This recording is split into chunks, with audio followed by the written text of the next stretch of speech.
Hello friends, good morning. Today we are discussing the current affairs of the 27 July 2021, and as you know, I have already promised you that I am starting with my current affairs with certain motivation quotes. So my today first quote is, and this is related to Sanskrit language. Okay, तो इसमें यह कहा गया है कि आपका जो है सो अति रूपेण वै सीता अति गर्वेण रावण अति धनात् बलिर्बद्धो हयति सर्वत्र वर्जयते। इसका मतलब ये हुआ कि जो है सो आपका जो है सो अति रूपेण वै सीता, इसका मतलब हुआ कि सीता अति रूपवान थी जिसके कारण जो है सो उनका अपहरण हुआ। अति रूपेण वै सीता अति धनात् बलिर्बद्धो, और ज़्यादा दानी होने के कारण जो है सो राजा बलि का वध हुआ। ठीक है, आपको स्टोरी पता है, विष्णु जी ने उनको मारा था।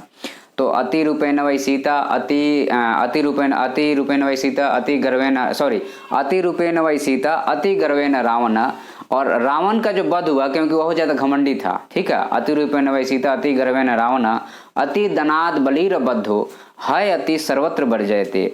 मतलब क्या हुआ कि सीता के पास में बहुत रूपमती थी इसलिए उनका अपहरण हो गया। रावण बहुत घमंडी था इसलिए उसको मारा गया, और वैसे ही जो है सो बलि का वध हो गया क्योंकि बहुत ज़्यादा दानी था। इसलिए जो है सो अति भी किसी भी चीज़ हमेशा वर्जित है। आपको एक सर्टन लिमिट में रहना है। अति करेंगे तो उसका अंत निश्चित हो जाएगा। ठीक है, तो वैसे ही आपका यही चीज़ को देख करके हमें ऐसा लगता है कि भगवान बुद्ध ने बोला था कि follow the middle path, you cannot go extreme, you follow only the middle path. Okay, तो इसी चीज़ को देख करके हमें ऐसा अनुभव होता है कि भगवान बुद्ध ने बोला था कि आपको जो है सो हमेशा मिडिल पाथ में रहना है। और गीता भी हमें यही संदेश देता है। कैसे? गीता बोलता है कि जो है सो आपको सुख में ज़्यादा हंसना नहीं है, दुख में ज़्यादा रोना नहीं है। वो भी यही बात कहता है कि आपको मिडिल पाथ को फॉलो करना है। ठीक है, तो हमारे जो शास्त्र है ना, शास्त्र हमारे लिए जो है सो समझिए कि उसको पढ़िएगा और समझिएगा, लेकिन रैशनल व्यू होना चाहिए। कहीं भी आप इरेशनल व्यू से अगर शास्त्र को पढ़ेंगे तो आपको दिक्कत होगी। क्यों? क्योंकि हमेशा जो है सो किसी भी बुक को पढ़ रहे हैं तो आप तटस्थ होकर पढ़िए। मतलब एक आप किनारा में देखिए, किनारा में रह के देखिए कि आप हो क्या रहा है। ये नहीं कि जो है सो हम इस मोटिवेशन से हम इस चीज़ को पढ़ रहे हैं, नहीं, आप एनालिसिस कीजिए तो होगा क्या कि आपको क्लियर व्यू पता चलेगा। आप बायस मत रहिए, ज़्यादा बायस रहेंगे definitely there is a problem. ठीक है, चलिए उससे क्या करना है, अपने को करंट अफेयर्स देखना है जो अपने यूपीएससी और स्टेट पीएससी में आता है। तो यहाँ पे है आपका पहला करंट अफेयर्स है कि असम में जो है सो लफड़ा हो गया। ठीक है, असम में जो है सो असम और जो है सो इसको असम बोलते हैं। ठीक है, असम और जो है सो आपका मणिपुर में जो है सो असम और मिजोरम में जो है सो क्लैश हो गया है। ठीक है, असम और मिजोरम में क्लैश हो गया है। तो अब देखना है कि इसका तो इशू है वो तो हम अभी डील करेंगे ही, लेकिन ऐसा क्यों होता है आप जरा सोचिए कि एक्चुअल में क्या होता है। मेन इशू क्या है पता है आपको? मेन इशू कल्चर और लैंग्वेज का है। इस चीज़ को आप गांठ मान लीजिए कि जो है सो आपका कल्चर और लैंग्वेज, ठीक है, कल्चर लैंग्वेज और एक चीज़ और ले लीजिए रिलीजन। जो सिविल अनरेस्ट होता है ना, इसका जो है सो मेन इशू यही रहता है। और मान लीजिए कि तीसरा एक चौथा राइट ले लीजिए, लेकिन यहाँ पे उतना राइट मतलब कि जॉब वगैरह से रिलेटेड है कि जो है सो माइनॉरिटी और मेजोरिटी का, वो भी इसी से रिलेट हो जाता है। तो जब भी आप मेंस में कुछ लिख रहे हैं ना, तो इस चीज़ को आप मेंशन करेंगे तो आपको अच्छा मार्क्स मिलेगा।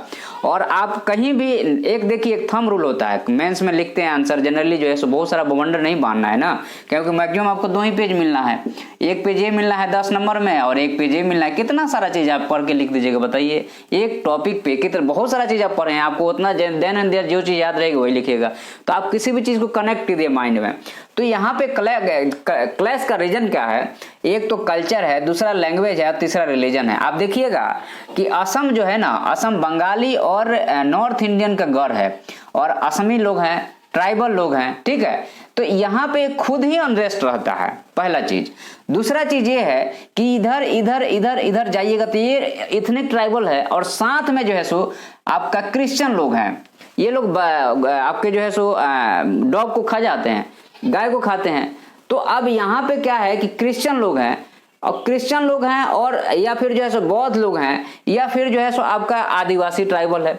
और ये असम क्या है? असम जो है सो हिंदूवादी है, थोड़ा मोड़ा ट्राइबल है, मैक्सिमम हिंदूवादी है, तो इन लोगों के साथ इसका क्लैश होना तो तय है। कल्चर के आधार पे, लैंग्वेज के आधार पे, या फिर जो है सो रिलीजन के आधार पे यहाँ पे क्लैश होना तय है। ये 3 चीज क्लियर हो गया।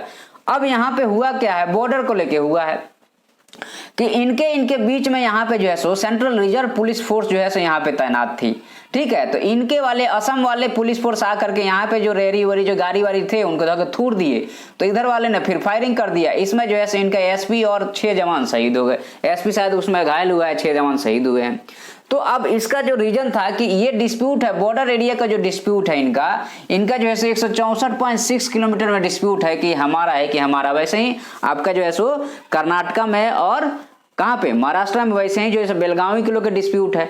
तो वो हर एक जगह पे थोड़ा थोड़ा एरिया को लेकर डिस्प्यूट है। अब देश में ही अगर ऐसा होगा तो फिर जाहिर सी बात है अनरेस्ट तो आएगा ही आएगा, और ये अच्छी चीज नहीं है हमारे डेमोक्रेसी के लिए, हमारे इंटीग्रिटी और यूनिटी के लिए अच्छी बात बिल्कुल नहीं है, ठीक है। तो अरे बॉर्डर किसी का भी है तो इंडिया में ही ना, विदेश में तो है नहीं, तुम म्यांमार से तो नहीं लड़ने जा रहे हो ना। तो इसलिए ये चीज नहीं होना चाहिए, और इसका रीजन यही है, कल्चर है, लैंग्वेज है, रिलीजन है, ठीक है। और यहाँ पे हमने कुछ आपको फैक्ट दे दिया है कि नागालैंड के साथ देखिए असम का जो है सो, असम एक ऐसा स्टेट है जो नॉर्थ ईस्ट में है, सिक्किम को छोड़ के बाकी सारे स्टेट के साथ बॉर्डर बनाता है। और इसमें एक चीज और है कि देश आपका ये देखना, आप ये अगर इसको देखोगे, ये स्टेट जो है सो मेघालय को देखोगे तो ये 3 साइड से बॉर्डर बनाता है असम से, 1 साइड बांग्लादेश से बॉर्डर बनाता है। कहीं एग्जाम में क्वेश्चन आ गया तो इस चीज को याद रखना आप, क्योंकि ये इंपॉर्टेंट चीज हो जाता है, ठीक है। बाकी ये 4 स्टेट जो हैं, अब असम क्या म्यांमार से बॉर्डर बनाता है क्या, मैप में देखो नहीं बनाता है। असम जो है सो ये 4 स्टेट जो है सो म्यांमार से बॉर्डर बनाते हैं, अरुणाचल प्रदेश हो गया, नागालैंड हो गया, मणिपुर हो गया और मिजोरम हो गया, ठीक है। अब यहाँ पे है कि ये त्रिपुरा स्टेट को देखोगे ना तो ये 3 साइड से जो इधर से भी बांग्लादेश से घिरा हुआ है, ठीक है। इस चीज को आप ध्यान रखना, थोड़ा सा इंपॉर्टेंट हो जाता है, स्टेट पीएससी में स्पेशली क्वेश्चन कभी कभार आ जाते हैं, ठीक है। अच्छा, इधर जो है सो आपका ये भूटान हो गया, ठीक है, ये भूटान हो गया। तो भूटान जो है सो वेस्ट बंगाल से, सिक्किम से और यहाँ असम से और यहाँ अरुणाचल प्रदेश से बॉर्डर बनाता है। ये इंपॉर्टेंट चीज है, इसको आपको थोड़ा ध्यान रखना पड़ेगा, जब मैप को आप करेंगे तो आपको पता चल जाएगा, ठीक है। तो आप अरुणाचल प्रदेश 804 किलोमीटर का बॉर्डर है असम के साथ में, मणिपुर के साथ में 204 किलोमीटर का बॉर्डर है, मिजोरम के साथ में 164 किलोमीटर का बॉर्डर है, त्रिपुरा के साथ में 146 किलोमीटर है, ये देखो ये इतना ही है, ये 146 किलोमीटर है, मेघालय के साथ 884 किलोमीटर है, वेस्ट बंगाल के साथ 127 किलोमीटर है, भूटान के साथ 265 किलोमीटर है और बांग्लादेश के साथ में 267 किलोमीटर है, ठीक है। तो ये थोड़ा याद रखने का तरीका ये है कि बांग्लादेश और जो है सो भूटान है, ये दोनों जो है सो आपका जो है सो अलग अलग देश है, इनके साथ में 265 267 थोड़ा सा याद रहेगा कि 265 के आसपास था, तो यहाँ पे हो जाएगा काम, ठीक है। अब यहाँ पे एक क्वेश्चन और बनता है कि इनमें सबसे ज्यादा बॉर्डर कौन से स्टेट का लगता है, तो सबसे ज्यादा बॉर्डर जो है सो मेघालय का लगता है। ऐसा क्यों होता है, क्योंकि देखना आपकी यहाँ से ये मैप गया ऐसे और ये मुड़ा और ये नीचे आया, और फिर ये ऐसे गया और फिर ये ऐसे आया और फिर ये ऐसे गया और फिर ये ऐसे गया और फिर यहीं पे आके फिर ये अंदर मारा टोचा, ये जो है ना इधर घुसा, ये भी अंदर घुसा और फिर यहाँ से और ये आगे बढ़ गया, ऐसे ही कुछ है ना। ये कुछ एक्चुअल में क्या है, ये यहीं से ऐसे आ जाएगा, इसको और ऊपर ले जाओ थोड़ा सा, ऐसे ये ऐसे आया और फिर ये ऐसे चला गया, ठीक है। तो अब क्या है, मेघालय के साथ दिक्कत क्या है कि मेघालय का बॉर्डर यहीं से असम से ऐसे कुछ चालू होता है और ऐसे हो जाता है, मतलब इतना नहीं है, एकदम सीधा है। तो इधर वाला भी एरिया यहाँ से ये आ गया, ये आ गया, ये आ गया, तो मेघालय की इसलिए जो है सो 884 किलोमीटर का बॉर्डर है। अभी जो है असम ने क्या किया है आप लोगों को पता होगा, असम ने बोला है कि जो आपके जो है सो हिंदू लोग हैं या हिंदू धर्म देवी देवताओं की मूर्तियां है, उसके 50-60 किलोमीटर या 100 किलोमीटर के दायरे में कोई मांस गाय का नहीं खाएगा, कोई काटेगा नहीं। दूसरा चीज उन्होंने बोला कि हमारे स्टेट से जो है सो इधर गाय का मूवमेंट नहीं होगा, इधर से लोग खरीद भी लोग तो हमारे स्टेट से नहीं जाने देंगे।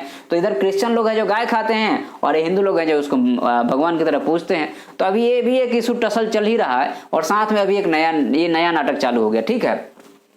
उसके बाद में दूसरा चीज ये है कि आपका separate public toilet for the transgender. अभी इन्होंने जो है सो महाराष्ट्र हाई कोर्ट में एक प्ले फाइल किया है कि जो है सो हमको जो है सो आपका सेपरेट पब्लिक टॉयलेट चाहिए। क्यों चाहिए भाई? अब ट्रांसजेंडर के बारे में थोड़ा समझ लो कि ट्रांसजेंडर जो पर्सन है ना, अब पहले क्या होता था कि जहां बच्चा को मालूम चल गया कि ये ट्रांसजेंडर है, उठा के फेंक देते थे घर वाले, ले जाकर कहीं बाहर छोड़ के आ जाएंगे, स्टेशन पे कहीं भी छोड़ के आ जाएंगे। अब फिर धीरे धीरे इनमें जो है सो संस्था बनी, इनकी अपनी संस्था बनी, उन बच्चों को ये अडॉप्ट करते हैं, उनको ट्रेन करते हैं ताकि वो भीख मांग के जी सकें, ठीक है। क्या इंसान नहीं है ये? हमारे समाज में हम इतना मतलब बड़े समाज की बात करते हैं, इतने अच्छे कल्चर की बात करते हैं, तो ये भी तो इंसान ही है ना। अरे तो अगर मान लीजिए कि सेक्सुअल ऑर्गन में कोई प्रॉब्लम हो गया तो उसके चलते इस इंसान की लाइफ को जो राइट टू लाइफ है वो खत्म हो गई। राइट टू लाइफ जो आर्टिकल 21 हमको देता है उसके लिए खत्म हो गया। क्यों? क्योंकि यह जो है सो सोशल, इसके जो है सो सेक्सुअल ऑर्गन में there is certain problem, due to that you are neglected from there society. Why? Because of the culture, क्योंकि कल्चर इसको एक्सेप्ट नहीं करेगा, मतलब समाज हमारा एक्सेप्ट नहीं करता है। तो अब इसको देखते देखते अब हम जब नए सदी में आए हैं, तो नए सदी में आए हैं तो क्या किए हैं, इनको अडॉप्ट करना चालू किए हैं। ठीक है, अडॉप्ट कहाँ से चालू हुआ? देखो, एक होता है, दो तरह से अडॉप्शन होता है मेंस में, आप कभी मेंशन करना इंटरव्यू में। एक होता है सोशल एडॉप्शन और दूसरा होता है गवर्नमेंट एडॉप्शन। ठीक है, तो हमने इनको तो गवर्नमेंट एडॉप्शन देने का मतलब उनको राइट देना, उनके अधिकारों की बात करना, उनके लिए रिजर्वेशन करना, उनके लिए पेमेंट करना, उनके लिए अच्छी बातें सोचना, ये गवर्नमेंट का काम है। लेकिन जब तक सोशल एडॉप्शन नहीं होगा ना, तब तक ये कभी ऊंचे जा ही नहीं सकते हैं।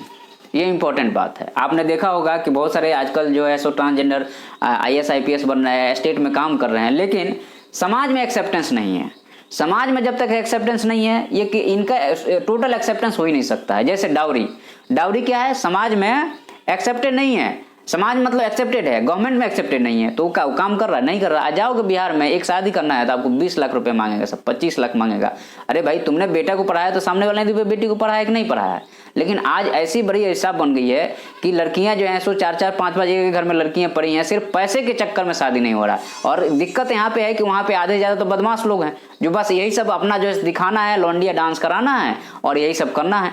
तो ये सब होगा तो कल्चर का डिग्रेडेशन है। ठीक है, तो अब सेपरेट पब्लिक जो है सो अब ये क्या कर रहे हैं कि बोल रहे हैं कि मान लीजिए ये अब टॉयलेट में गए तो इधर कोई बदमाश है, इसको छेड़ने लगते हैं, तो अब ये बोलते हैं भैया हमको सेपरेट टॉयलेट दे दो।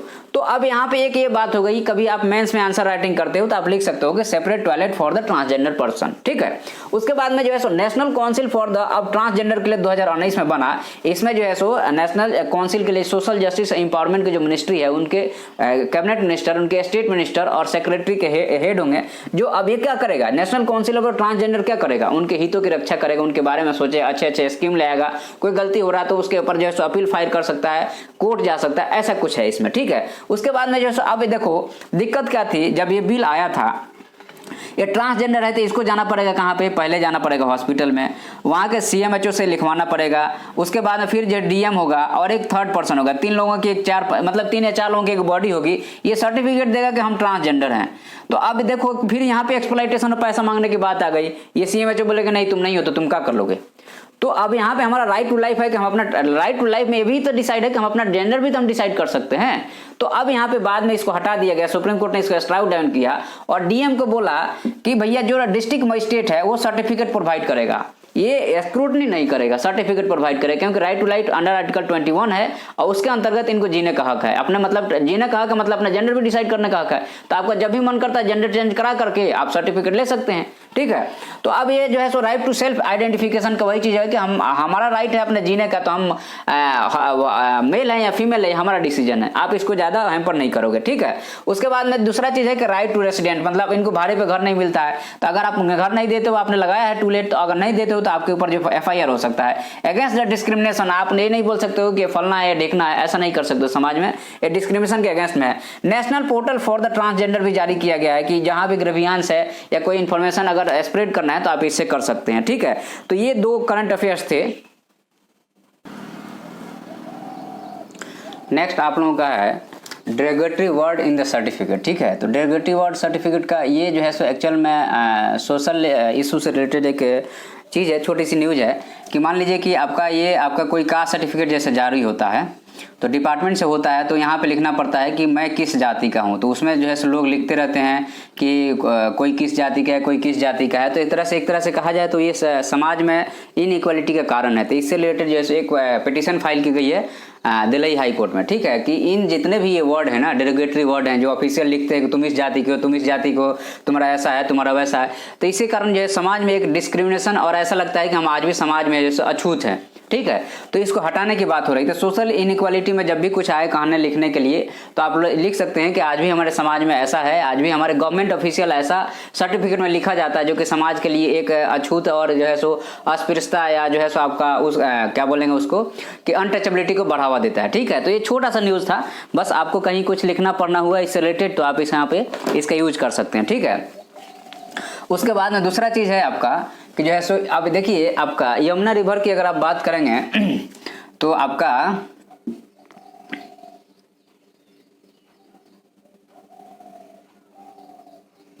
ठीक है, तो यहाँ से जो है सो ये है उत्तराखंड, तो यहाँ से जो है सो गंगा निकलती है और यहीं से जो है सो पीछे से जो है सो यमुना निकलती है और एकमात्र ये ट्रिब्यूटरी है, ये गंगा इधर चली गई और इधर से ये ब्रह्मपुत्र आती है, ये ऐसे और इसमें ये मिल जाती है और इधर से ये मेघना मिलती है। ठीक है, और ये जैसे इसका ये वाली जो रेंज है इसका गंगा का 2 पार्ट हो जाता है कलकत्ता में। ठीक है, तो हुगली हो गई या उधर जो है सो पद्मा हो गई।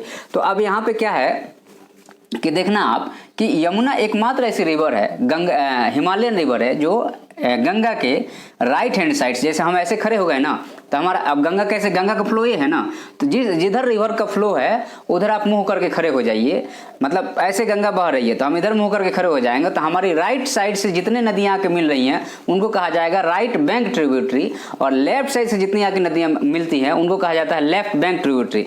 तो इसको हमेशा लोग कंफ्यूज रहते हैं इस चीज़ के लिए, इस चीज़ को समझ लो आप कि आपका नदी का प्रवाह कुछ ऐसा है, नदी जो है so this is the flow of river. ठीक है, ओके, तो आपको इसके साइड में मुंह करके खड़े होना है और राइट साइड से जितने नदियां आके मिलेंगी वो राइट बैंक ट्रिब्यूटरी होती हैं, लेफ्ट साइड से जितनी आके नदियां मिलती हैं वो लेफ्ट बैंक ट्रिब्यूटरी होती है। मतलब इधर वाले जितनी भी नदियां आके मिलेंगी वो हो गई लेफ्ट बैंक ट्रिब्यूटरी और इधर से जितनी भी नदियां आके मिलती हैं वो हो जाती हैं राइट बैंक ट्रिब्यूटरी। ये क्लियर हुआ कि लेफ्ट बैंक ट्रिब्यूटरी और राइट बैंक ट्रिब्यूटरी क्या होती है। दूसरा चीज तो ये है आपका यमुना है। ठीक है, यमुना जो है आपका, यमुना एकमात्र ऐसी रिवर है जो गंगा की सहायक नदी है जो राइट साइड से आके मिलती है। बाकी सारी जो नदियां हैं जो हिमालय से निकलती है गंगा की सहायक नदियां, चाहे गंगा, गोमती, घाघरा, गंडक, कोसी, महानंदा, ये जितनी भी नदियां हैं ना ये सब जो है सो लेफ्ट से मिलती हैं और ये पीछे से निकल के ऐसे घूम के आती है और इधर आके मिलती है और ये जो है सो गंगा की सबसे बड़ी सहायक नदी है, सबसे लंबी सहायक नदी है। ठीक है, अब देखना कि ये जो है सो आपका जो है सो ये पेनिनसुलर इंडिया है। मतलब पेनिनसुलर इंडिया क्यों, प्रायद्वीपीय भारत क्यों, क्योंकि 3 साइड से नीचे ये इधर वाटर है, इंडियन ओशन है, इधर बे ऑफ बंगाल है और इधर जो है सो अरबियन सी है। तो अगर 3 साइड से कोई ये भूखंड है और 3 साइड से इधर भी वाटर है, इधर भी वाटर है, इधर भी वाटर है, अगर 3 साइड से वो भूखंड अगर वाटर से घिरा हो तो उसको हम लोग प्रायद्वीप बोलते हैं। ठीक है, तो ये जो पेनिनसुलर इंडिया है इसका इधर वाले का भाग का ढलान जो है सो आपका नॉर्थ साइड है और इसके बाद में जो है सो यहाँ से जैसे आपका ये जो है सो आपका आपने देखना ये जो है सो आपका इधर ये मालवा का पठार हो जाता है और इधर ये विंध्यन रेंज हो जाता है और नीचे जो है सो ये जो है सो आपका नर्मदा हो गई और ये जो है सो सतपुरा की पहाड़ी हो गई और नीचे ताप्ती हो गई। ठीक है, तो क्या होता है कि जब नदियां जो है सो इसका ढलान जो है सो यहाँ जो एक कगार है ना इसका ढलान नॉर्थ है, मतलब ये जो है सो आपका इधर चंबल बेतवासी में मिल रही है जमुना के सहायता से, नहीं तो डायरेक्टली, मतलब ये कगार का ढाल नॉर्थ है। उसके बाद में ये जो है ना ये वाला भाग है ना इसको बोलते हैं सतपुरा की पहाड़ी, यहाँ ये जाता है आपका छत्तीसगढ़ तक जाता है। ठीक है, कैमूर और इधर यहाँ तक छत्तीसगढ़ अमरकंटक तक जाता है, तो इसकी ढलान जो है सो थोड़ा सा इधर है।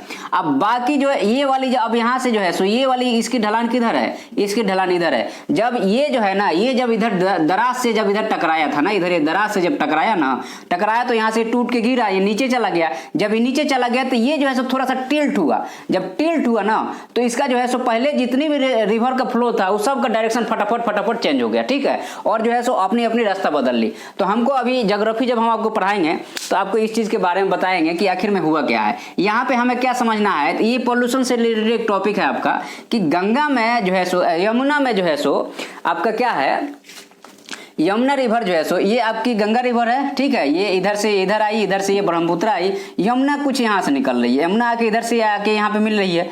तो ये जो है सो यमुना है। तो यमुना में जो है सो एक्चुअल में क्या है कि पॉल्यूशन का स्तर काफी बढ़ गया है। ठीक है, तो वो नहाने लायक भी पानी नहीं रह गया यमुना में। क्यों नहीं हुआ, और वजीराबाद से लेकर के आपका कहाँ तक वजीराबाद से ओखला तक जो है ना 80% पॉल्यूटेड हो गया है। और यही है दिल्ली, यहीं पे दिल्ली है, इसी के किनारे दिल्ली बसा हुआ है, आगरा दिल्ली ये सब। तो अब यहाँ से सारी पॉल्यूटेड वाटर निकल रही है, अनट्रीटेड रूप से इसको छोड़ दिया जाता है। तो उसमें ह्यूमन का वेस्ट हो गया, एनिमल का वेस्ट हो गया, जितना फैक्ट्रियों का कचरा हो गया, सब जाके जो है सो इसको पॉल्यूट कर दिया। तो इसमें एक है कि आपका मिनिमम इन्वायरमेंट फ्लो क्या होता है कि आपका जो है रिवर के टर्म में यूज किया जाता है, इन्वायरमेंट कंजर्वेशन में यूज किया जाता है कि यह वाटर जो है सो इतना प्यूरिफाई और इतना अच्छा होना चाहिए ताकि इस रिवर को सस्टेन करने के लिए, इसके जीव जंतु को सस्टेन करने के लिए जरूरी है मिनिमम इन्वायरमेंट फ्लो। उसको भी जो है इस जगह पे फेल कर देता है, वो भी नहीं है। क्यों? क्योंकि अब देखो, अब एक दिन और हमको बता रहे थे रिवर से जब भी बात है तो अर्बनाइजेशन का जरूर मेंस में चर्चा करना, आप इंटरव्यू में चर्चा करना है कि sir urbanization is the main cause for the pollution of the polluting the river. Okay, और अर्बनाइजेशन का रीजन क्या है कि अनऑर्गेनाइज वे में अर्बनाइजेशन हो रहा है। ऑर्गेनाइज वे में अगर अर्बनाइजेशन होगा तो फिर उसके हिसाब से जो है सो पोल्यूशन ट्रीटमेंट की बात की जाएगी और सीवेज ट्रीटमेंट की बात की जाएगी, लेकिन जब अनऑर्गेनाइज वे में हो रहा है इसलिए दिक्कत आ रही है। तो अब यहाँ पे बोला है क्या कि यमुना में जो है वेस्ट में माइक्रोब जो होना है, अब माइक्रोब क्या है, अब मान लीजिए कि ये पानी है, भले ये पानी फ्लो कर रहा है, तो इसमें जब कचरा आके मिलेगा तो कचरा आके सड़ेगा तो माइक्रोब डेवलप होगा। तो माइक्रोब डेवलप होने के लिए दो वर्ड आता है, एक होता है ऑक्सीजन डिमांड और दूसरा होता है बायोलॉजिकल ऑक्सीजन डिमांड। तो ये ऑक्सीजन डिमांड और ये बायोलॉजिकल ऑक्सीजन डिमांड, जो वाटर में ऑक्सीजन कितना घुला हुआ है, वाटर में कितना ऑक्सीजन है वो ऑक्सीजन डिमांड है, ठीक है। और दूसरा चीज है कि बायोलॉजिकल ऑक्सीजन डिमांड, और वह ऑक्सीजन घुला हुआ है। अगर मान लीजिए कि सारे जीव जंतु को वहां से हवा मिल जा रही है तो वो क्या हो गया, वो हो गया आपका बायोलॉजिकल ऑक्सीजन डिमांड। तो अब यहाँ पे क्या है कि जब बहुत सारे जो है सो जीव जंतु यहाँ पे छोटे छोटे जो कीड़े मकोड़े अगर डेवलप हो जाएंगे तो इसकी जाहिर सी बात है वो वाटर के जो है सो ऑक्सीजन को लेंगे। जब वाटर को ऑक्सीजन को लेंगे और कार्बन डाइऑक्साइड को छोड़ेंगे, ऑक्सीजन को लेंगे कार्बन डाइऑक्साइड छोड़ेंगे, तो इसमें क्या होगा, डिजॉल्व ऑक्सीजन की मात्रा क्या होगी, घटेगी। जब डिजॉल्व ऑक्सीजन की मात्रा घटेगी तो जो अब इसमें क्या होगा कि जब घटेगी तो यहाँ से जीव जंतु मरने लगेंगे। अब यहाँ से डेथ होना चालू हो जाएगा, किसका, जितने भी छोटे छोटे बैक्टीरिया हैं या मछली हैं वो मरने लगेंगे तो फिर ये सड़ेंगी तो फिर इसमें से सल्फर निकलना चालू हो गया। सल्फर निकलेगा तो क्या होगा, इस वाटर को क्या करेगा, वो पॉइजनस बना देगा, ठीक है ना। तो ये जो है सो इसका पूरा प्रक्रिया है कि आपका अगर डिजॉल्व ऑक्सीजन घट रहा है, क्यों घट रहा है, क्योंकि बायोलॉजिकल ऑक्सीजन डिमांड बढ़ गया। बायोलॉजिकल ऑक्सीजन जब डिमांड बढ़ेगा तो क्या होगा, तो आप जाहिर सी बात है कि मछलियां जहां जिसको कम ऑक्सीजन मिलेगा वो मरेगा। जब वो मरेगा तो वो सड़ेगा, जब वो सड़ेगा तो फिर उसमें से सल्फर और दूसरे पॉइजनस गैसेस और केमिकल निकलेगा जो पूरे पानी को क्या करेगा, दूषित कर देगा और वह पानी सड़ के खत्म हो जाएगा, वहां की सारी बायोडाइवर्सिटी खत्म हो जाएगी। अब यही कंडीशन जो है सो यहाँ यमुना में बन रहा है। ओखला से लेकर के वजीराबाद से लेकर के ओखला के बीच में लगभग 80% पॉल्यूटेड है और नहाने लायक भी नहीं। नहाने लायक जो वाटर है उसमें बीओडी और डीओ की मात्रा इतना होना चाहिए, उससे भी कम है, ठीक है। और बाथिंग के लिए जो 500 पर एमएम होना चाहिए वजीराबाद से ओखला के बीच में, जबकि इतना है 1,40,000 एमपीएन पर 100 ml वाटर है, जबकि होना चाहिए 500, ठीक है। तो हो सकता है प्रीलिम्स में इससे रिलेटेड क्वेश्चन बना दे आपका। जनरली बीओडी और डीओ तो हम लोग जो है सो मछलियों और जीव जंतु के टर्म में हम लोग डिस्कस करते हैं, लेकिन नहाने के लिए क्या चाहिए या इसके टर्म में अगर क्वेश्चन बना दे तो आप इसके लिए तैयार रहिएगा कि नहाने के लिए अगर कोई पानी में नहाते हैं तो उसमें 500 एमपीएन पर 1000 मिलीलीटर होना चाहिए वेस्ट कचरा, या फिर जो है सो कोई भी चीज कर लीजिए जो कचरा मिला रहे हैं, अगर इतना है तो नहाने के लायक भी नहीं है, ठीक है। उसके बाद में जो है सो आपका पूरी जो है सो आपका पूरी की बात करें अगर हम, तो पूरी एक ऐसा स्टेट, अभी पूरी जो है सो एक जगह है, कहाँ का जगह है, तो उड़ीसा का जगह है, ठीक है। पूरी जो है आपका उड़ीसा का जगह है। तो पूरी में आपका जो है सो पूरी एक सिटी, इंडिया की पहली ऐसी सिटी बनी है कि आपका जो है सो ये है आपका, ठीक है। तो ये वेस्ट बंगाल हो जाता है, तो यहाँ से लेके यहाँ तक ये उड़ीसा है। तो उड़ीसा में जो मान लीजिए पूरी है, तो पूरी एक ऐसी सिटी बनी है, जैसे मान लीजिए कि ये टैप वाटर है, ये जो है सो आपका नल है, ठीक है। यहाँ पे ये हो गया, इसकी ये टोटी हो गई, खोलते बंद करते रहते हैं। तो जनरली हमारा जो टारगेट है जल जीवन मिशन में 2024 तक हमको पूरे भारतवर्ष को टैप वाटर, नल वाटर हम प्रोवाइड करना चालू कर देंगे। वो पानी कैसा होगा उसके बारे में अभी बात नहीं हो रही है। पानी ये हो रहा है कि हम आपके घर में पानी पहुंचाएंगे, चाहे आर्सेनिक वाटर है, चाहे शुद्ध वाटर है, चाहे जैसे भी है, वो आपके घर में पानी जाएगा। अब पूरी एक ऐसा सिटी बना है भारतवर्ष का, वो बोला है कि आपको अब फिल्टर करने की जरूरत नहीं है, हम आपको फिल्टर्ड पानी, बढ़िया पानी, पीने योग्य पानी जो है सो टैप से पहुंचाना शुरू कर दिया ये पूरी स्टेट। तो ये पहला स्टेट हो गया, ठीक है। इससे क्या होगा, इससे जो है सो इलनेस जो है सो बीमारियां जो है सो कम हो जाएंगी, पानी में बैक्टीरिया कम रहेगा, उसके बाद में वायरस कम रहेगा, ठीक है। जब वायरस कम रहेगा तो आपका जो है सो आपका जनरली हेपेटाइटिस बी जो रोग होता है ना, या लीवर का जो इशू होता है, या पेट जो है सो आपका खराब हो जाता है, जिसको पीलिया जो बोलते हैं ना, ये चीजें जो है सो अब कम हो जाएगा। तो बच्चे कम बीमार पड़ेंगे तो आपका पैसा बचेगा, क्योंकि वो पैसा हॉस्पिटलाइजेशन में नहीं खर्चा होगा, तो उससे क्या होगा, गरीबी घटेगी, ह्यूमन डेवलपमेंट बढ़ेगा, ठीक है ना, कहीं और यूज करेंगे उसको। तो ये जो है पूरी ऐसा पहला स्टेट बना, इस चीज का आप याद रख लीजिएगा, जरूर पूछ सकता है कहीं ना कहीं। अब एक चीज और है कि आप देखिए, अब ये हमारे येदियुरप्पा जी है, अभी कर्नाटक के सीएम थे। अब यहाँ पे एक इशू खड़ी हो गई है, ये थोड़ा सा पॉलिटिकल न्यूज है, लेकिन आपको थोड़ा सा नॉलेज रखना चाहिए, ठीक है। तो हम थोड़ा सा 2 मिनट में डिस्कस कर दे रहे हैं। तो कर्नाटक कुछ पोजीशन ऐसा है, ठीक है, ये तेलंगाना हो जाता है, और इधर ये आंध्रा हो जाता है, इधर ये तमिलनाडु हो जाता है, ये केरल हो गया। तो यहाँ पे के सीएम जो है सो येदियुरप्पा जी थे, इन्होंने जो है सो आपको पता है कि एंटी डिफेक्शन को इन्होंने वो किया था, ये एमएलए को क्या किए, एमएलए को इन्होंने पैसा दे के, जो भी है आई डोंट नो क्या रीजन था, एमएलए इस्तीफा दे दिए, और जो है सो उसके बाद में जो रूलिंग पार्टी थी उसके एमएलए घट गए, इनके एमएलए बढ़ गए, तो ये जो है सो वहाँ सीएम बन गए। अब इनके ऊपर खतरा मंडरा रहा है। अब रीजन क्या है कि यहाँ पे लिंगायत कम्युनिटी है।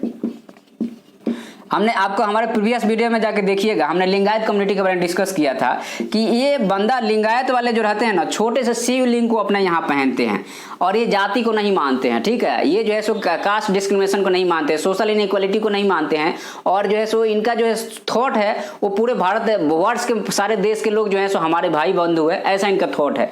ये लिंगायत जो है सो एक वहाँ के स्टेटमेंट्स थे, जो है सो विश्वेश्वरा जो थे, वो स्वामी जी थे, उन्होंने ये चलाया था। तो यहाँ पे एक छोटा सा वो लिंगायत जो पहनते हैं। अब क्या इशू था कि लिंगायत वाले जो है रिजर्वेशन की मांग कर रहे थे, ठीक है। क्यों? क्योंकि ये बोले थे कि हम हिंदू में नहीं आते हैं, हम तो अलग है, हमको अलग से रिजर्वेशन दे दो, ठीक है। तो अब ये भी सुप्रीम कोर्ट में गया मामला, अभी बहुत दिन से चल रहा है ये सब चीजें, ठीक है। लेकिन हमारे कायदे से वो हिंदू ही हैं, क्योंकि शिवलिंग की पूजा हिंदू में ही होती है, आप उसी से रिलेटेड हैं, इसलिए आप हिंदू हैं, ठीक है। तो अलग से इसमें मांगने की और वो करने की जरूरत नहीं है। तो अब यहाँ पे क्या हुआ है, ये लिंगायत वाले जो हैं, अब ये येदियुरप्पा जी जो है ना, इसी कम्युनिटी से आते हैं। कहाँ से आते हैं? येदियुरप्पा जी जो है इसी लिंगायत कम्युनिटी से आते हैं। अब बीजेपी के लिए एक धर्म संकट पैदा हो गया है। धर्म संकट ऐसे पैदा हो गया है कि अब बीजेपी वाले, आरएसएस वाले हिंदुइज्म को फॉलो करते हैं, समझना आप। तो अब बीजेपी जो है, अब यहाँ पे कर्नाटक में ऐसी सिचुएशन आ गई है कि ये बीजेपी हो गई और ये लिंगायत हो गया, ठीक है, लिंगायत हो गया। आपको देखिए इसमें एग्जाम में क्वेश्चन नहीं आएगा, कभी इंटरव्यू में अगर आ गए क्या इशू है तो आप बता सकें, ठीक है। तो ये देखिए अब यहाँ पे क्या है कि सीएम की कुर्सी, ये जो है सो येदियुरप्पा जी जो है सो इस कम्युनिटी से आते हैं। तो अब इनको हटाया जा रहा है, तो अब ये खड़े हो गए हैं, इनके जो है सो वहां पे जितने फॉलोवर हैं लगभग जो है सो 50,000 मठ फलना डिगना दुनिया भर का है, तो ये खड़े हो गए हैं कि हमारे सीएम को, हमारे ये कास्ट का सीएम है लिंगायत का, आप हटाओगे तो आपको इसका सजा भुगतना पड़ेगा, ठीक है। और ये क्या बोल रहे हैं कि ये आरएसएस जो है ना, आरएसएस जो है सो ये हिंदू संगठन है, ठीक है, ये हिंदू ऑर्गेनाइजेशन है, ठीक है, हिंदू ऑर्गेनाइजेशन है, और लिंगायत अपने आप को हिंदू मानते ही नहीं है। तो ये बोलते हैं कि आरएसएस का भले आपका पूरे इंडिया में चलता हो, लेकिन हमारे यहाँ अगर इसको येदियुरप्पा जी को हटाए तो हम आपको वोट नहीं देंगे, अगली बार आपको मजा चखा देंगे। कुछ ऐसा चल रहा है वहां पे। कहां पे चल रहा है ये चीज? ये कर्नाटक में चल रहा है। नेक्स्ट आप लोगों का है कि आपका रामसार साइड जो है सो आपका अभी क्या है, यहाँ पे समझना कि मान लीजिए कि अभी हम जैसे आपका यमुना रिवर की बात कर रहे थे, या फिर कोई बहुत बड़ा पॉन्ड है, तो अब क्या हो रहा है, या फिर जो है सो समुद्र का किनारा है, ठीक है, या कोई लेक है, तो लोग क्या कर रहे हैं धीरे धीरे कि पॉपुलेशन बढ़ रहा है, पॉपुलेशन बढ़ रहा है तो सेटलमेंट भी बढ़ रहा है इसके किनारे किनारे, ठीक है, और इसके जमीन को दबाते जा रहे हैं, ठीक है। दूसरा चीज ये है कि यहाँ पे सीवेज का वेस्ट भी आ रहा है, ठीक है। और तीसरा चीज है कि इसकी डाइवर्सिटी को भी चेंज कर रहे हैं, जैसे प्लास्टिक पोल्यूशन, दुनिया भर के पोल्यूशन के कारण, ठीक है। तो अब इसको कंजर्व करने के लिए कोई ऐसा 1971 से पहले कोई बॉडी ही नहीं थी जो इसको देखे इंटरनेशनल लेवल पे। अब लोग डेवलपमेंट के चक्कर में, इंडस्ट्रियलाइजेशन के चक्कर में इसको बर्बाद करते जा रहे। जितने भी लेक थे, रिवर थे और वेटलैंड था, जो कि इंपॉर्टेंस है, वेटलैंड में सबसे ज़्यादा जो है सो आपको मिथेन को और बाकी सारी चीज़ें CO2 को कैप्चर करने की क्षमता होती है, और वो जो है इन्वायरमेंट को शुद्ध करता है, वो रिसाइकल करने का काम करता है। अगर वो खत्म हो जाएगा तो उतना चीज़ एनवायरमेंट में जाएगी, ग्रीन हाउस गैस इमिशन होगा, ग्लोबल वार्मिंग होगा और दुनिया भर के कॉन्सिक्वेंस होंगे, ओके। तो अब यहाँ पे इसके लिए जो है सो सबसे पहले 1971 में एक रामसार जगह है। तो ये रामसार जगह कहाँ पे है पता आप लोगों को? तो ये है आपका, ये हो गया आपका, ये आपका अफ्रीका हो गया ना, और ये रेड सी हो गया, ठीक है, और इधर जो है सो यमन हो गया, और ये सऊदी अरबिया हो गया, और यहीं पे जो है सो आपका ये थोड़ा सा ऐसे कट के आता है, और ये है आपका, ये है ईरान, ठीक है। तो ये है ईरान और इधर ये अफगानिस्तान, ये और इधर ये पाकिस्तान। तो ये जो है ईरान है ना, इसी में एक जगह है रामसार। तो यहाँ पे पहली मीटिंग हुई थी 1971 में, 1971 में there was organize the first meeting in the all government body, मतलब कि सारे देश के जो जितने भी बड़े बड़े देश थे सब आके बैठे, भैया इनको प्रोटेक्ट करने के लिए जितने भी ये वेटलैंड है उनको बचा के रखा जाए, उसके लिए पहली एग्रीमेंट हुआ। और पहला जो है 1971 में समझिए कि वर्ल्ड में ऐसा फर्स्ट बार जो कुछ ऐसा वेटलैंड के बारे में सोचा गया 1971 में। उसके बाद फिर जो है सो धीरे धीरे पार्टियों की मीटिंग होने लगी, तो उसको कन्वेंशन ऑफ द पार्टी का कोप कहा जाता है। 1 2 3 4 5 6 जितना मतलब होते गया मीटिंग होते गई उसमें जो है सो। अब इसमें क्या होता है, जब भी मीटिंग होती है तो कौन सा वेटलैंड अच्छा है, किसको ऐड किया जाए, किसको प्रोटेक्ट किया जाए, किसको एड दिया जाए, किसको एनजीओ से सपोर्ट किया जाए, इसके बारे में बात होती है, ठीक है। और कुछ नहीं होता है इसमें, बस इतना ही होता है। कोई भी वेटलैंड है उसको बचाया कैसे जाए उसमें। इसके बाद में धीरे धीरे एक आया मॉन्ट्रियल, ये है आपका मॉन्ट्रियक्स रिकॉर्ड आया। मॉन्ट्रियक्स रिकॉर्ड का मतलब ये हुआ कि वह जो है सो आपका वाटर बॉडी जो इंटरनेशनल इंपॉर्टेंस रखता है, मतलब उसका वैल्यू इंटरनेशनल लेवल पे है, तो उसको और ज्यादा प्रोटेक्शन की जरूरत है। तो एक मॉन्ट्रियक्स रिकॉर्ड बनाया गया जहां इंटरनेशनल वाटर बॉडी को, मान लीजिए कि इंडिया पाकिस्तान के बीच में कोई वाटर बॉडी है, तो अकेले इंडिया इफोर्ड करेगा, पाकिस्तान नहीं इफोर्ड करेगा तो कैसे चलेगा। तो इसलिए इसको इंटरनेशनल बना दिया गया कि ऐसा कुछ वाटर बॉडी जो इंटरनेशनल लेवल पे है, तो आप मतलब कि वो कंपेल करेगा दोनों देशों को, तुम भैया इसको प्रोटेक्ट करो, ठीक है। तो मॉन्ट्रियल रिकॉर्ड्स एक ही चीज रखना है कि वह वाटर बॉडी जो इंटरनेशनल लेवल पे इंपॉर्टेंस है, ठीक है, इंटरनेशनल लेवल पे, तो उसकी एक लिस्ट अलग होती है और जो है रामसार साइट की लिस्ट अलग होती है, ठीक है। तो अब यहाँ पे जो है सो अभी क्या किया गया है कि आपका जो है सो ये इंडिया हो गया ना, तो इंडिया हो गया, तो यहाँ पे ये महाराष्ट्र है, यहाँ पे ये मुंबई है, तो यहाँ पे थाने में जो है सो आपका थाने क्रीक फ्लेमिंगो सेंचुरी जो है सो मुंबई मेट्रोपॉलिटन रीजन में आता है। तो थाने जो है क्रीक फ्लेमिंगो सेंचुरी जो है सो इसको बोल रहा है सब कि जो है सो अब रामसार साइट में इसको डालेंगे ताकि इसका प्रोटेक्शन हो सके, इसको जो है सो बढ़िया से संरक्षित रखा जा सके, ठीक है। न्यूज बस इतना ही है, अभी इसका चर्चा हो रहा है, अभी बात जाने की है, जब जाएगा तो अपन और न्यूज आएगा तो अपन देखेंगे अभी ये चीज का। अच्छा, इंटरनेशनल इंपॉर्टेंस में इंडिया में 3 जगह था, एक तो केवला देव था राजस्थान का था, लोकटक लेक आपका मणिपुर का था, ठीक है, और तीसरा था आपका जो है सो चिल्का लेक था जो कि शुद्ध हो गया तो उसको हटा दिया, बाकी 2 चीजें बची हुई है, ठीक है। उसके बाद में जो सो महाराष्ट्र पहला स्टेट बना है जो 1 करोड़ वैक्सीन लोगों को दे दिया है, इंडिया में ऐसा पहला स्टेट है, ठीक है। अब देखना कि इंडिया की पॉपुलेशन 130 करोड़ और यूएस की 30 करोड़, फिर भी ये उतना अचीव नहीं किया जितना इंडिया कर लिया है, ठीक है। तो हमारा इस काम में काफी तेजी से हम लोग काम कर रहे हैं, कहीं कहीं पे हम लोग लैग कर रहे हैं, लेकिन फिर भी हमें अगर एकजुट होकर और काम करें तो और अच्छा कर सकते हैं, ठीक है। उसके बाद में जैसे एक ये एडिटोरियल था और 2 आर्टिकल को मिला के हम लोग इसको एक ही जगह डिस्कस कर लेते हैं। ये एक्चुअल में क्या हुआ है कि आपका एक जगह है आपका जो है सो आपका कहाँ पे, तो ये है आपका हिमाचल प्रदेश में एक जगह है जिसका नाम है, कोई डिस्ट्रिक्ट है, ये आपका किन्नौर डिस्ट्रिक्ट है, हिमाचल प्रदेश में जो है सो किन्नौर डिस्ट्रिक्ट है। तो हिमाचल प्रदेश का लोकेशन भी देख लो भैया, तो ये राजस्थान हो गया, इधर ये जम्मू एंड कश्मीर हो गया, ये जो है सो उत्तराखंड हो गया, तो ये वाला जो है ना हिमाचल प्रदेश है, ठीक है। तो ये टूरिस्ट प्लेस है, अच्छा जगह है, मतलब कि जो है सो आपका फिर पंजाल धौलाधार और ये सारी जो सेकंड पार्ट की हिमालय की श्रेणियां यहाँ पे जाओगे तो। और जब 1816 के सागौली की संधि हुई थी इधर, तो ये वाला पार्ट अंग्रेजों ने जैसे नेपालियों से छीन लिया था, ठीक है। उसके बाद में फिर वही उसी संधि को हम लोग मानते हैं, तो इसलिए हमारा है, ठीक है। तो अब यहाँ पे क्या है कि क्या किया गया है कि अब यहाँ पे हो क्या रहा है कि अब यहाँ पे जो है सो 9 टूरिस्ट की डेथ हो गई लैंडस्लाइड से। तो अब उसी पे जो है सो लोग जो राइटर हैं वो कह रहे हैं कि अब पहाड़ जो है ना वुंडेड हो रहा है, घायल हो रहा है। क्यों घायल हो रहा है भाई, ये क्या रीजन है, इसको जरा समझो। तो पहाड़ में क्या क्या चल रहा है आजकल, पहाड़ में चल रहा है, पहला चल रहा है आपका इसी पे कर देते हैं, जो है सो पहला आपका चल रहा है हाइड्रो प्रोजेक्ट चल रहा है, ठीक है। तो हाइड्रो प्रोजेक्ट चल रहा है तो जाहिर सी बात है वहां के जंगल को साफ किया जाएगा, पहाड़ को थोड़ा सा काटा छाटा जाएगा, तब ना हाइड्रो प्रोजेक्ट बनेगा, बांध बनाए जाएंगे। तो उसके जब बांध बन जाता है, देखो बांध का फायदा क्या होता है, नुकसान क्या होता है, यहाँ बांध बन गया, टर्बाइन हो गया, तो इधर का ये पानी है जो है, इधर का जो जगह है ये पूरा डूब जाएगा।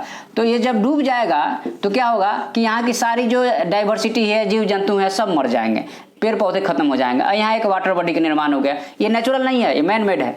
तो अब क्या होगा कि अब यहाँ पे टरबाइन लगा दी, आपको यहाँ से बिजली पैदा होने लगी, आपको बिजली मिलने लगी, ठीक है, ये सब चीज चल रहा है। अब यहाँ पे फायदा नुकसान की बात करें अगर, तो यहाँ पे मछली पालन हो सकता है, मछली पालन हो सकता है, यहाँ पे लोगों को रोजगार मिल सकता है। लॉन्ग टर्म में दिक्कत क्या है, नदियां आती हैं तो बहुत सारे कचरा लेके आती हैं, भरते जाएंगे भरते जाएंगे भरते जाएंगे, भर जाएगा तो ये बांध टूट जाएगा, बांध टूट जाएगा तो फ्लड आ जाएगा, बहुत सारे लोग मर जाएंगे और यहाँ की इकोलॉजिकल डाइवर्सिटी पूरा बर्बाद हो जाएगा, पहला चीज। अब मान लीजिए कि पहाड़ का शेप कुछ ऐसा होता है, ठीक है, पहाड़ का शेप कुछ ऐसा, मान लीजिए आपने यहाँ पे एक ऐसा कुछ वाटर बॉडी बनाया है, तो वाटर बॉडी बनाओगे तो यहाँ के जो है सो जाहिर सी बात है यहाँ के पेड़ पौधे कटेंगे या डूबेंगे, तो इसके जगह पे आप कहीं और जगह पेड़ पौधे लगाओगे, जिसको हम लोग बोलते हैं एफॉरेस्टेशन बोलते हैं, डिफॉरेस्टेशन। तो ये कंपायक जो है सो आपका कि कंपनसेशन जो है सो अपना फॉरेस्ट का कंपनसेशन एक जगह दूसरी जगह अपन लगाते हैं, तो यहाँ का जो डाइवर्सिटी खत्म होकर यहाँ पे अगर डाइवर्सिटी क्रिएट होगा तो इसके जैसा मजेदार डाइवर्सिटी नहीं होगा। हो सकता है आपने जितने पौधे लगाए उतने आए ही नहीं। तीसरा चीज है कि जो रेगुलेटिंग अथॉरिटी वो ध्यान ही नहीं दिया, तो समझिए कि लॉस किसका होगा, टोटल आउटपुट जो है टोटल फॉरेस्ट का होगा, पहला चीज। दूसरा चीज ये है कि डाइवर्सिटी का लॉस हो गया।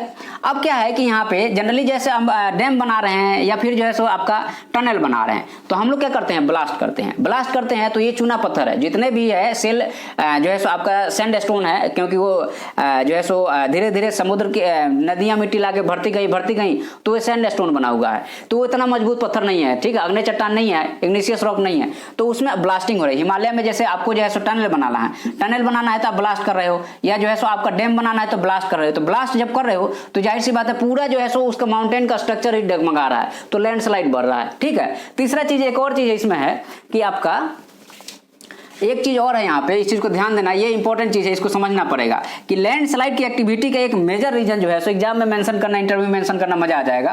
तो मैं एक्चुअल में क्या है कि मान लीजिए कि हमने जो है सो यहाँ पे ये कुछ पहाड़ था, ठीक है, ये पहाड़ था, ये कुछ ऐसे ही पहाड़ अप डाउन पहाड़ होता है, ठीक है। अब यहाँ आपने जो है एक टनल बनाया, ऐसे समझना आपके स्टोरी को, ये टनल बन गया, पहले तो आपने ब्लास्ट किया तो इसके सारा चीज ढीला हो गया, पूरा ये ढीला हो गया, ठीक है। अब टनल बन गया तो अब इधर जो पानी आएगा ना, ये टनल में सीपेज होगा, ये टनल में सीपेज होगा, ये टनल में सीपेज होगा, इधर से पानी टनल में सीपेज होगा, तो क्या करेगा, अब जो है सो पहाड़ से सीधे पानी जो बाहर सीधे जा रहा था अब टनल के अंदर से जाना चालू हो जाएगा। अब ये जब अंदर से जाना चालू हो जाएगा तो पानी जहां आया मतलब कि जो है सो इरोजन और जो है सो आपका वेदरिंग दोनों एक साथ होना शुरू कर देगा। तो अब क्या करेगा, जाहिर सी बात है कि या तो ये धंसेगा, नहीं तो ये वाला जो है ना, इसका ये वाला पार्ट जो है सो कमजोर हो जाएगा। तो टनलिंग का रिजल्ट क्या है कि वाटर का सीपेज चालू हो जाता है, और वाटर का सीपेज चालू हो जाता है पूरा इंफ्रास्ट्रक्चर जो है सो उस पर्वत का खराब हो जाता है और लैंडस्लाइड बहुत तेजी से होने लगता है, ठीक है। तो ये सारे चीज जो है सो आपका इसमें वुंडेड फॉरेस्ट में जो है सो एडिटोरियल और 2 आर्टिकल थे, उसको हमने एक साथ मिला के यहाँ पे डिस्कस कर दिया है। लैंड को डाइवर्जन का इशू था, लैंड डाइवर्जन हो रहा था, कंपा फॉरेस्ट, ये सारा चीज को, ठीक है। उसके बाद में जो है सो आपका बायोकॉन बायोलॉजिक्स लिमिटेड जो है सो ADG20 बनाई है, इसी का नाम याद रखना, ADG20 जो है सो आपका ये स्पाइक प्रोटीन है, ये कोरोना वायरस के लिए है। तो ये क्या करता है कि इसी को अटैक करेगा, और जो कोरोना वायरस आके इस पे चिपकता है ना, तो इसको बोल देगा, इसको रोक देगा, चिपकने से बचा देगा। जब बचा देगा तो ये आएगा ही नहीं, ये फॉरेन मटेरियल। अब देखो होता क्या है कि ये आपके सेल है, यहाँ पे स्पाइक प्रोटीन है, यहाँ पे स्पाइक प्रोटीन है, तो यहाँ कोरोना वायरस यहीं पे चिपक जाएगा। जब चिपक जाएगा तो इसको पता ही नहीं चलेगा कि हमारा आदमी है कि बाहर का आदमी है।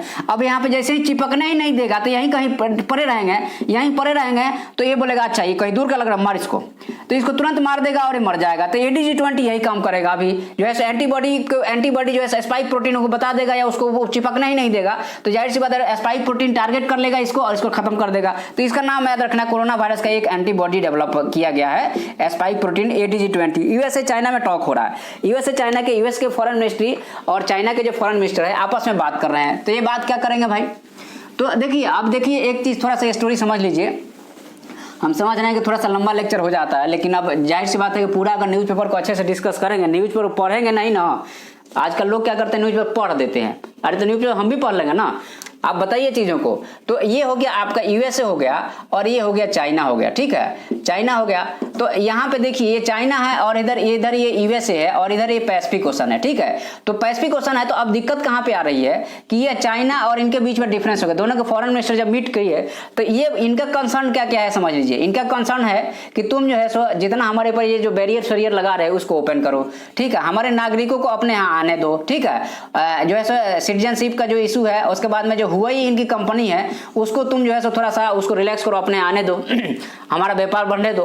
इनका ये कहना है, और हमारे ऊपर सैंक्शन लगाना बंद करो। इनका क्या कहना है कि तुम जो है सो हांगकांग में जो अत्याचार कर रहे हो, ठीक है, इसके बाद में उइगर पे जो अत्याचार कर रहे हो, और उसके बाद में जो है सो अपना तिब्बत के पीपुल पे जो अत्याचार कर रहे हो ना, ये बंद कर दो। इसका मतलब क्या हुआ, इनको इनसे क्या लेना देना है? अच्छा एक चीज बताओ, ये तो बात कर रहा है व्यापार की, इसको इससे क्या लेना देना है? ये अपने स्टेट में कर रहा है, तो ये क्या बोला कि तुम हमारा ये इंटरनेट में इसमें तुम हमारा उंगली मत करो। लेकिन यूएसए बोलता है, ये क्यों बोल रहा है? क्योंकि ये अपने आप को जताना चाहता है कि हम तुमसे बड़े हैं। मतलब यूएसए ये जताना चाहता है कि हम तुमसे बड़े हैं, हम बोलेंगे वैसा तुम करो, और ये मानने के लिए तैयार नहीं। ये बोलता है कि हम तो तुम्हारे टक्कर में आने वाले हैं, अब तुम्हारी गई।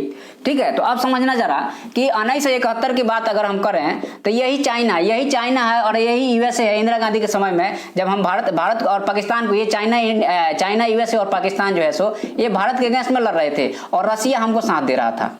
ठीक है, और आज सोचिए यही जियोपॉलिटिक्स कितनी बदल गई है कि अब यही आपस में लड़ रहे हैं, और हम जो है सो अब हम इंडिया के साथ, यहाँ इंडिया आके खड़ी हो गई है। सोचिए, जो हमारे कल अगेंस्ट में थे वो हम उनके साथ दे रहे हैं और इसके खिलाफ हम लड़ रहे हैं। ठीक है, तो ये जियोपॉलिटिक्स की थोड़ी सी चीज थी, वो हम आपको डिस्कस कर दिए। अब आपका है इंडिया, पाकिस्तान, तालिबान, इस पे 3 आर्टिकल आया है आज द हिंदू में, इस पे 3 आर्टिकल है, हम लोग कंबाइन करके डिस्कस कर रहे हैं। ठीक है, तो थोड़ा सा ये हो गया, आपका मैप हो गया, ये इधर राजस्थान हो गया, ये जम्मू एंड कश्मीर हो गया। ठीक है, तो मैप तो बहुत ही बकवास बन गया, इसको यहीं से खींचो। ठीक है, इधर हमको जाना नहीं है। ठीक है, ये आपका जो है सो यहाँ से ये आपका पाकिस्तान हो जाता है, और इधर ये अफगानिस्तान हो जाता है, और यहाँ से ये जो है सो आपका ईरान हो जाता है। ठीक है, समझना आप बात को। अब दिक्कत क्या है कि ये इंडिया है, ये पाकिस्तान है, ये अफगानिस्तान है, और ये ईरान है। ठीक है, और इधर जो है सो आपका पर्शियन गल्फ हो जाता है, इधर सऊदी अरबिया हो जाता है। ठीक है, तो अब दिक्कत कहाँ पे आई है, समझना आप बात को। हो क्या रहा है कि ये जो है, ये इधर तालिबान जो यहाँ पे काबिज था ना, तो ये इसको इधर ये चाइना मिल करके, दोनों मिल करके इसको सपोर्ट कर रहे थे अफगान को, और अफगान जो है सो तालिबान को, और जैसे यूएसए का ट्रूप जो है सो बोला है कि 31 अगस्त तक हम चले जाएंगे यहाँ से, तो ये कब्जा करते जा रहे थे। यूनाइटेड नेशन ने अभी क्या बोला है कि यहाँ जो एक्चुअल में औरतों को, बच्चों को और शहरियों को जो है सो लोगों को मारा जा रहा है, मतलब कि मारा जा रहा है जबरदस्ती में, जो है सो कुछ भी किया जा रहा है। मतलब अब जाहिर सी बात है धर्म के नाम पे सब चल रहा है, लेकिन ये कोई मतलब नहीं है। तो अपनी मतलब समझ लो कि एक ऑटोक्रेसी या बर्बाद जगह है, मतलब समझ लो कि उसके दिमाग में सब भूसा भरा है सबके। ठीक है, तो ये लोगों को मारते जा रहे हैं। अब मार रहे हैं तो यहाँ के सैनिक और ऑफिशियल जो अफगान में यहाँ पे सरकार, अशरफ गनी के जो सरकार है, उनके लोग हैं, वो अब भाग रहे हैं, वो भाग रहे हैं पाकिस्तान में, उधर भाग रहे हैं, ईरान में भाग रहे हैं। ठीक है, शरण ले रहे हैं। अब दिक्कत कहाँ पे आई है कि अब इंडिया, अब यहाँ पे देखो एक चीज ये है कि यहाँ पे मेन एक्टर यही है, यही बदमाश है पाकिस्तान, सबसे ज्यादा यही बदमाश है। ये पूरे जियोपॉलिटिक्स का रीजन यहीं पे आके अभी खड़ा हो गया है। ये क्या कर रहा है आप समझना इसके स्टोरी को, ये पहले से ही इसको सपोर्ट कर रहा है। तो अभी एस जयशंकर ने अपने जो है फॉरेन मिनिस्टर ये बोले हैं कि हम जो है सो अभी बहुत सारे स्टेक होल्डर से टॉक कर रहे हैं ताकि जो है सो अफगानिस्तान में स्टेबिलिटी ला सकें। ठीक है, लेकिन उनका कहना है कि ये पाकिस्तान जब तक हमारा साथ नहीं देगा ना, ये किसी भी वर्ल्ड का साथ नहीं देगा, तब तक कुछ नहीं हो सकता है। इसी पे एक बहुत बड़ा एडिटोरियल भी आएगा, उसका भी मैटर हम लेते हैं आपके सामने। तो अब इंडिया का कहना है कि ये पाकिस्तान, क्योंकि उनका कहना है, जयशंकर कहना है कि बहुत सारा मीडिया रिपोर्ट यह बताता है कि जितने लड़ाके हैं जब घायल हो जाते हैं, मर जाते हैं, तो वो भाग के यहाँ आते हैं, पाकिस्तान में इसका इलाज होता है, ये हथियार देता है। अशरफ गनी कह रहे हैं कि ये 10,000 जहादी को हमारे यहाँ भेज दिया है लड़ने के लिए। ठीक है, तो अब ये दोनों मुस्लिम है, सोचिए ये दोनों मुस्लिम है, एक मुस्लिम दूसरे को मुस्लिम काट रहा है, सोचिए कितनी बुरी कंडीशन है। ठीक है ना, तो ये धर्म के नाम पर जो नौटंकी चल रहा है ना, और सिर्फ पता है इसका रीजन पर्सनल सेल्फ है, धर्म नहीं है, गॉड नहीं है, बिल्कुल नहीं है। गॉड किसी को मारना पीटना सिखाता ही नहीं है। वो जहाँ का लीडर है ना, वहाँ का हीरो बनना चाहता है वो। जैसे यहाँ पे इंडिया में जो है जिन्ना और नेहरू, अगर ये चाहते कि हम दोनों में से दो ही हम प्रधानमंत्री, नहीं किसी और को बना दो, तो शायद हमारे 10 लाख लोग नहीं मरते, चाहे हिंदू हो चाहे मुस्लिम हो। बात समझो, बात को समझो। तो यहाँ पे क्या है कि अफगानिस्तान, ये पाकिस्तान को ये बोल रहे हैं, इंडिया वाले बोल रहे हैं कि अगर ये सपोर्ट करेगा तभी यहाँ स्टेबिलिटी आएगी, नहीं तो नहीं आएगी। एडिटोरियल क्या बोल रहा है, एडिटोरियल यह बोल रहा है, आप समझना एडिटोरियल को। देखो एडिटोरियल को पढ़ना थोड़ा, मतलब कि ये नहीं कि पूरा लोग बांस देते हैं, बकवास करते हैं, वैसा कभी करना ही नहीं चाहिए। एडिटोरियल वैसे पढ़ने का मतलब ही नहीं है। आपको 4-5 पॉइंट उसको पिलर हो पकड़ो, बस खत्म होगा। आप कभी भी लिख लोगे, आपको एक ही क्वेश्चन आना है, 25 क्वेश्चन कभी नहीं आना है, वो भी इंटरलिंक्ड आएगा, डायरेक्ट क्वेश्चन भी नहीं आएगा। तो एडिटोरियल क्या बोल रहा है कि अब यहाँ पे देखो, एक चाइना है, दूसरा रसिया है, और तीसरा ईरान है, और चौथा पाकिस्तान है, और 5वां इंडिया है।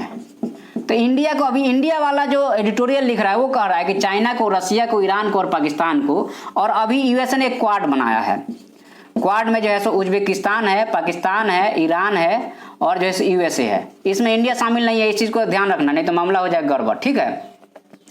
तो अब यहाँ पे ये क्वाड जो बना है ना, यूएसए का जो क्वाड है, ये जो क्या बोल रहा है, ये अपने फायदे के लिए बना है, अपने स्ट्रेटेजिक होल्ड के लिए बनाया है कि हम कैसे भी करके यहाँ पे काबिज रहे हैं। भले हम भाग रहे हैं, इसने रायता तो फैला के चला गया यूएसए ने, अब भाग रहे हैं, लेकिन वो चाह रहे हैं कि हम अपने स्ट्रेटेजिक होल्ड बना के रखें ताकि यूएसए, रसिया और चाइना इस पे डोमिनेंट न हो जाए, उसको भी डर सता रहा है। लेकिन अब यहाँ पे ये बोल रहे हैं, जो लेखक हैं वो कह रहे हैं कि आपको चाइना को, रसिया को, ईरान को और पाकिस्तान को और इंडिया को मिल करके यहाँ पे स्टेबिलिटी लाने की कोशिश करना चाहिए, क्योंकि यूएसए तो यहाँ से बहुत दूर है, उनका मेन मोटो ये है। दूसरा चीज ये है कि इंडिया ने ऑफिशियली बोला है कि हम तालिबान के जितने भी स्टेक होल्डर हैं उनसे हम बात करने की कोशिश कर रहे हैं, ताकि हमारी जो वहाँ पे इन्वेस्टमेंट है, हमारा जो वहाँ पे चीजें हैं, हमारा जो स्टेक है वहाँ पे कोई इफेक्ट नहीं पड़े और यहाँ के लड़ाके आके इंडिया में, कश्मीर में धमाल नहीं मचाने लगे, ठीक है। तो ये चीज के लिए इंडिया जो है चिंतित है। लेकिन दिक्कत यह है कि अगर मान लीजिए कि पूरा ही सिविल वार हो जाएगा तो इनको भी भुगतना पड़ेगा, इनको भी भुगतना पड़ेगा और इनको भी भुगतना पड़ेगा। तो ये भले आपको लग रहा है कि इनको फायदा होना है, भविष्य में जाके अगर ये स्टेबिलिटी आ गई यहाँ पे या सिविल वार हो गया, दोनों कंडीशन में इनको भुगतना पड़ेगा,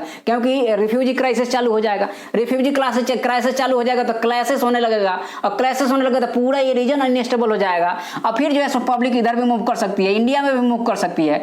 तो ये एक बहुत बड़ा कंसर्न होगा आने वाले टाइम में। तो लेखक का यही कहना है कि इन सारे कंट्री जो नियरेस्ट कंट्री है उनको जा करके, यूएसए को छोड़े, यूएसए तो अब जा ही रहा है, नियरेस्ट कंट्री जो है सो ऐड दे, चाहे जैसे भी करके इससे बात करो, यहाँ स्टेबिलिटी ले आए। यही है जियो पॉलिटिक्स अभी अफगानिस्तान का। यूके बाहर जो चाइना, अब यूके चाइना को देखो, अब ये यूके है आपका, यूके ये है, ठीक है। तो यूके ये है, तो यहाँ पे जो है सो आपका, यहाँ पे इनका न्यूक्लियर पावर प्लांट वगैरह है, चाइना वाले कुछ लगा रहे थे, तो अब यूके बोल रहा है कि इसको हटाओ यहाँ से, ये बदमाशी कर रहा है, ठीक है। एक छोटा सा जियो पॉलिटिक्स इशू था।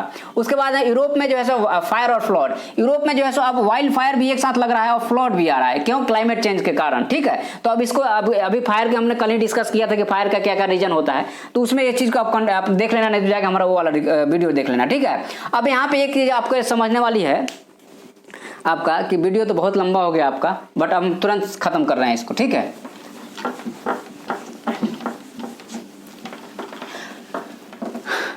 आरबीआई जो है, आरबीआई जो है सो आपका मॉनेटरी पॉलिसी लेके आती है, मॉनेटरी पॉलिसी लेके आती है, और ये होता है मॉनेटरी पॉलिसी कमेटी। इसका काम क्या रहता है कि इन्फ्लेशन को कंट्रोल करना, ठीक है। इन्फ्लेशन को 2 से 6% के बीच में रखना। अगर लगातार ये 2 से 6% के बीच में नहीं रहता है, तो लगातार 3 बार 4 बार होता है, तो ये कमेटी को लिख के गवर्नमेंट को देना पड़ता है कि क्या क्या रीजन है, हम क्या कर सकते हैं, ठीक है। और अब गवर्नमेंट कोई भी काम आरबीआई से कहती है करने के लिए, तो ये बोलती है कि आप रिटर्न में दीजिए हमको कि हाँ हम ये बोले हैं। ये नहीं कि मुंह से बोल देते थे कि ऐसा ब्याज दर कर दो, वैसा ब्याज दर कर दो।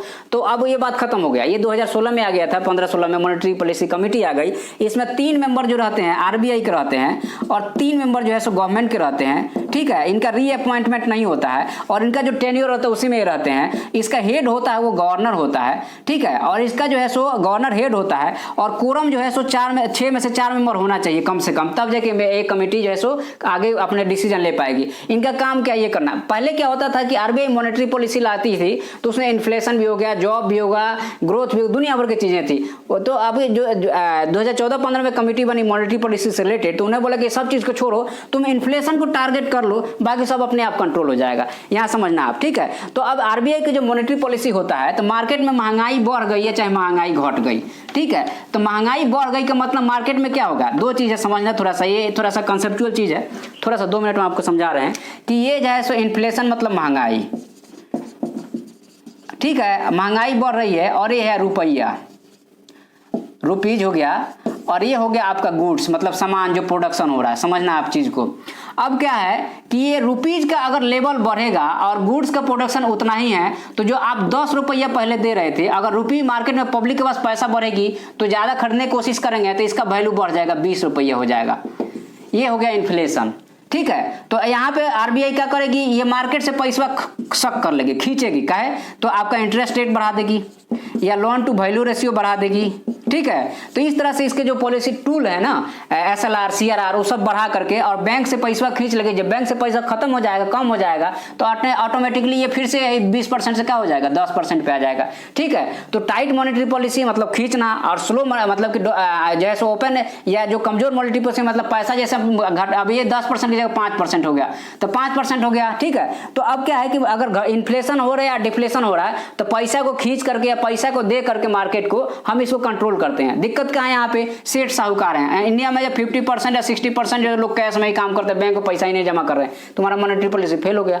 तो यहाँ पे एक ये इशू है। तो यही अभी था, इससे रिलेटेड मॉनेटरी पॉलिसी से रिलेटेड अभी था कि इन्फ्लेशन वगैरह से रिलेटेड हो सकता है जो 6 अगस्त को मॉनेटरी पॉलिसी की जो रिपोर्ट आने वाली है उसमें क्या होगा उसके बारे में लेखक यहाँ कुछ कहना चाह रहे थे, तो हमने आपको बता दिया यहाँ पे। ठीक है। अब यहाँ पे एक बढ़िया सा एक टॉपिक है, छोटा टॉपिक है, एजुकेशन से रिलेटेड है। समझना आपको कि आपको क्या हो रहा है।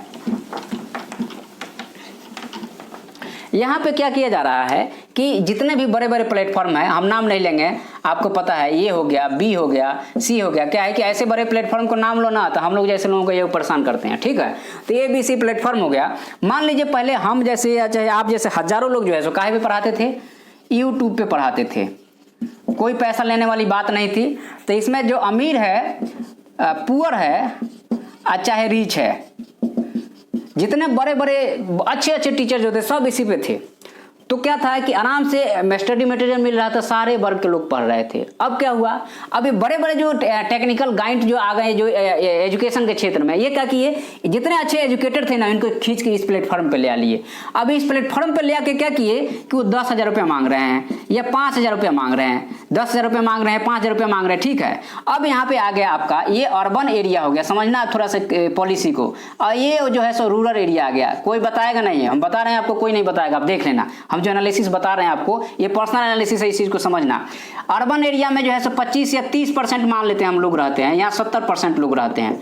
ठीक है। आज के डेट में ये भी मोबाइल यूज कर रहे हैं, तो इनके पास में डेटा भर का पैसा है, और ये तो मोबाइल यूज कर रहे हैं, इनके पास डेटा का भी पैसा है, और ये वाला पैसा भरने का भी पैसा है। इनके पास ये 10,000 रुपया भी है, और इनके पास वो 10,000 रुपया नहीं है।